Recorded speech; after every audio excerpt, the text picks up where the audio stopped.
Hello friends, राजहंस classes में आपका स्वागत है। पॉलिटिकल की इस क्लास में हम चर्चा करेंगे आज लोकसभा में धन विधेयक और लोकसभा अध्यक्ष के वेतन भत्तों के बारे में और संयुक्त अधिवेशन की अध्यक्षता कौन करता है। ठीक है। लोकसभा, ठीक है, इसमें हम चर्चा करते हैं सबसे पहले धन विधेयक के बारे में। धन विधेयक, ठीक है। तो मित्रों, सबसे पहले मैं आपको बता दूं, धन विधेयक एक एकमात्र ऐसा विधेयक है जो केवल लोकसभा में प्रस्तुत किया जाता है। यह लोकसभा में लाया जाता है, इसे राज्यसभा में नहीं लाया जाता। तो सबसे पहली बात तो यह है कि धन विधेयक लोकसभा में ही प्रस्तुत किया जाता है, लोकसभा में ही लाया जाता है। ठीक है, यानी इसे राज्यसभा में नहीं लाया जाता। लोकसभा में ये जब पारित हो जाता है धन विधेयक, तो फिर इसको राज्यसभा में भेजा जाता है। ठीक है, राज्यसभा इस पर विचार विमर्श करती है और अगर इस पर अपनी सहमति देती है और उसके लिए समय निर्धारित होता है, और ये समय होता है 14 दिन का। यानी राज्यसभा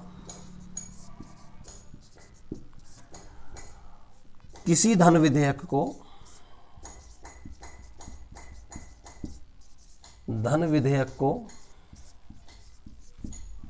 14 दिन तक अपने पास रख सकती है,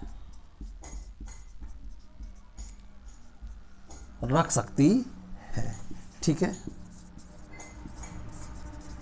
अगर मित्रों, अब यहां यह ध्यान रखना कि 14 दिन तक वो राज्यसभा अपने पास इस विधेयक को रख सकती है। अगर लेकिन 14 दिन तक भी राज्यसभा ने अपना कोई निर्णय नहीं सुनाया है, तो फिर इस विधेयक को, यानी धन विधेयक को, लोकसभा से और राज्यसभा से पारित मान लिया जाता है। ठीक है, 14 दिन के बाद इसे पारित मान लिया जाता है किसी भी धन विधेयक को। ठीक है मित्रों।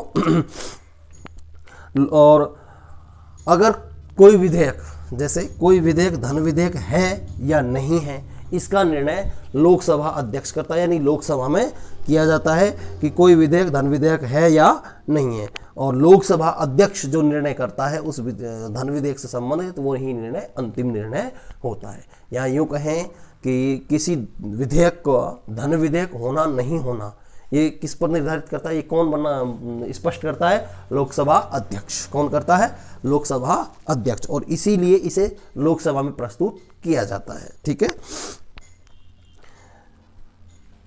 सभी वित्त विधेयक धन विधेयक नहीं होते। सभी जो भी वित्त संबंधित जो विधेयक होते हैं, सभी वित्त विधेयक धन विधेयक नहीं होते। ठीक है, वित्त विधेयक धन विधेयक नहीं होते।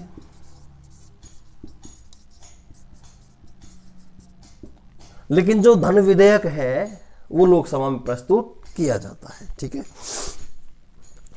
राज्यसभा, वो मैंने आपको बताई थी कि किसी भी विधेयक को, धन विधेयक को 14 दिन तक अपने पास रख सकती है। अगर 14 दिन में भी उन्होंने कोई अपनी सलाह नहीं दिया, कोई निर्णय नहीं लिया, तो फिर उसे दोनों सदनों से पारित मान लिया जाता है। ठीक है, धन विधेयक का संबंध किससे है? देखिए, धन विधेयक का संबंध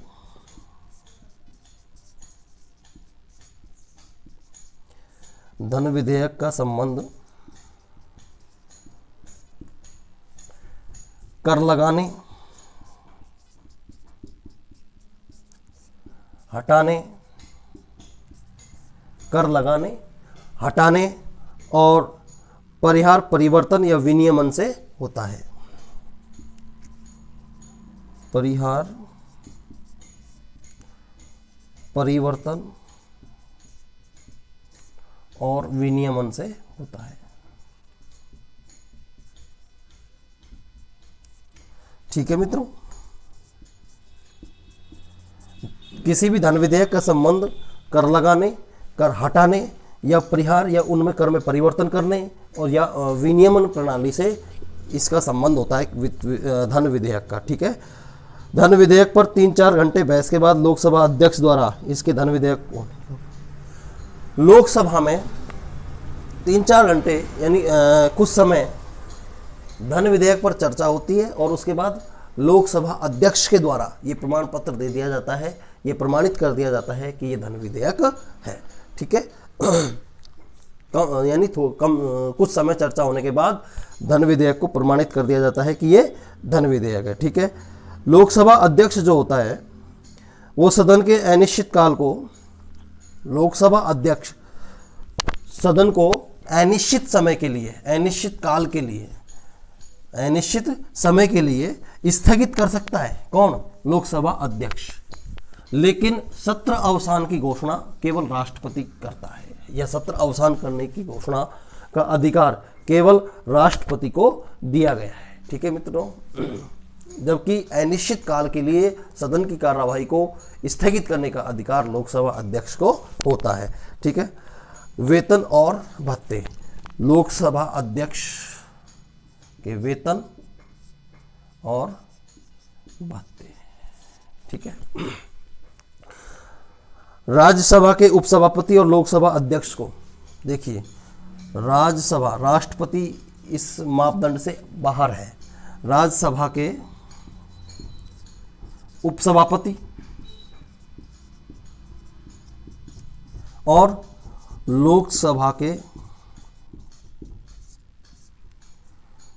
अध्यक्ष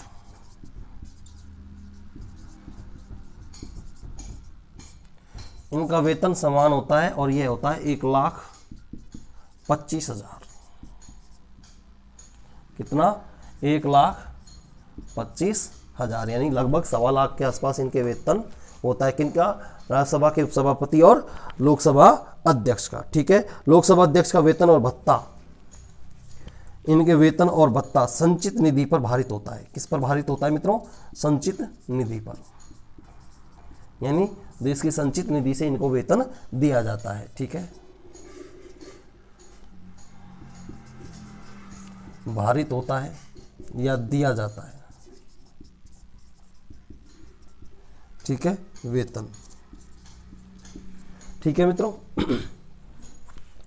लोकसभा अध्यक्ष को केंद्रीय मंत्री के समान ही भत्ता देने का प्रावधान है। संविधान में यह प्रावधान किया गया है कि लोकसभा अध्यक्ष को केंद्रीय मंत्री के ही भांति वेतन और भत्ते दिए जाएंगे। ठीक है, ये ऐसा प्रावधान हमारे संविधान में किया गया है कि लोकसभा अध्यक्ष को केंद्रीय मंत्रियों की ही भांति वेतन और भत्ते दिए जाएंगे। ठीक है, इसके बाद हम चर्चा करते हैं संयुक्त अधिवेशन की। संयुक्त अधिवेशन,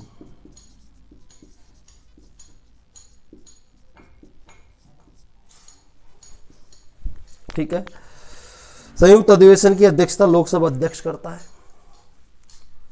संयुक्त अधिवेशन की अध्यक्षता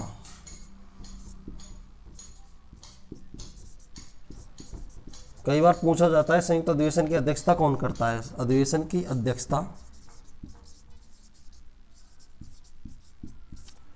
लोकसभा अध्यक्ष करता है। कौन करता है? लोकसभा अध्यक्ष।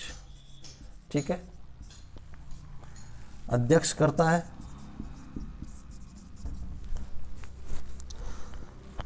अगर वह अनुपस्थित है, लोकसभा अध्यक्ष अनुपस्थित है, तो इसकी अध्यक्षता कौन करेगा? उपाध्यक्ष। इसकी अनुपस्थिति में कौन करेगा? उपाध्यक्ष। ठीक है, लोकसभा उपाध्यक्ष। और अगर लोकसभा उपाध्यक्ष भी अनुपस्थित है तो राज्यसभा का उपसभापति इसकी अध्यक्षता करेगा। और अगर ये भी अनुपस्थित है तो राज्यसभा का उपसभापति, राज्यसभा का उपसभापति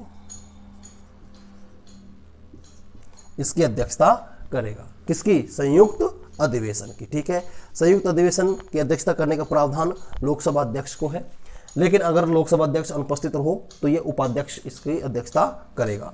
अगर उपाध्यक्ष भी, लोकसभा उपाध्यक्ष भी अनुपस्थित है तो फिर संयुक्त अधिवेशन की अध्यक्षता राज्यसभा के उपसभापति के द्वारा की जाएगी। ठीक है, अब हम यहाँ बात करते हैं अनुच्छेद 92 92 के खंड 2 की, जिसमें क्या प्रावधान किए गए हैं। ठीक है, अनुच्छेद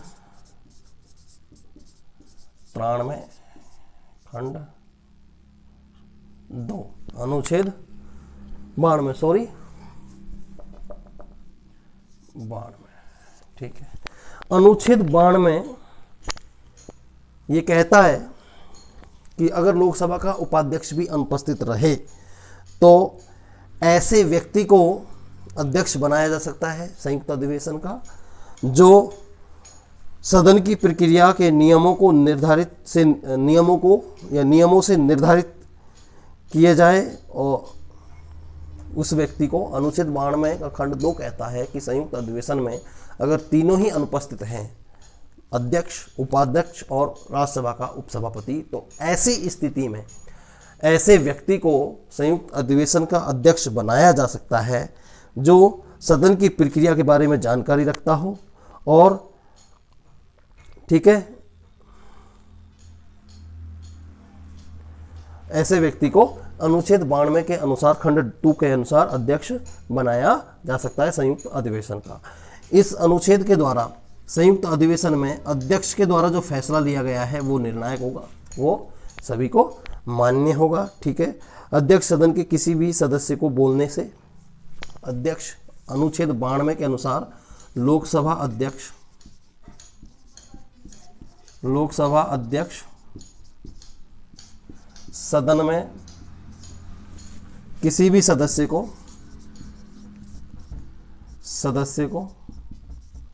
बोलने से रोक सकता है,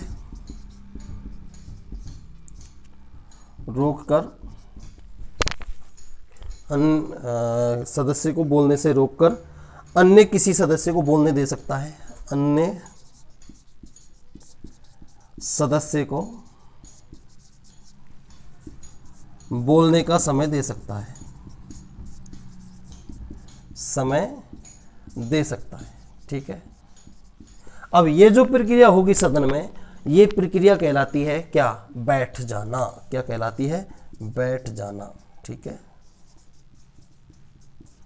यह प्रक्रिया क्या कहलाती है मित्रों?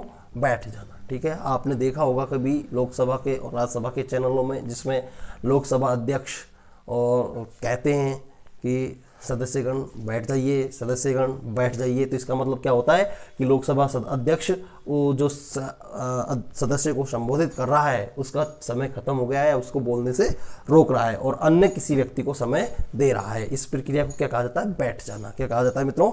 बैठ जाना कहा जाता है, ठीक है। भारत की लोकसभा के प्रथम अध्यक्ष थे जीवी मालव्यंकर, गणेश वासुदेव मावलंकर। और भारत की प्रथम महिला लोकसभा अध्यक्ष थी मीरा कुमार, ठीक है। कौन थी? मीरा कुमार, ठीक है। इसके बाद हम देखते हैं लोकसभा अध्यक्ष के शपथ का प्रोग्राम। शपथ की प्रक्रिया क्या है? अनुच्छेद 92 के अनुसार लोकसभा अध्यक्ष किसी भी सदस्य को बैठने की अनुमति दे सकता है, बैठा सकता है। कहने का मतलब बोलने का समय या कम बोलने का समय निर्धारित करता है या बोलने से रोक सकता है, ठीक है। शपथ के बारे में हम देखते हैं। लोकसभा अध्यक्ष के रूप में शपथ ग्रहण नहीं करता। लोकसभा अध्यक्ष के रूप में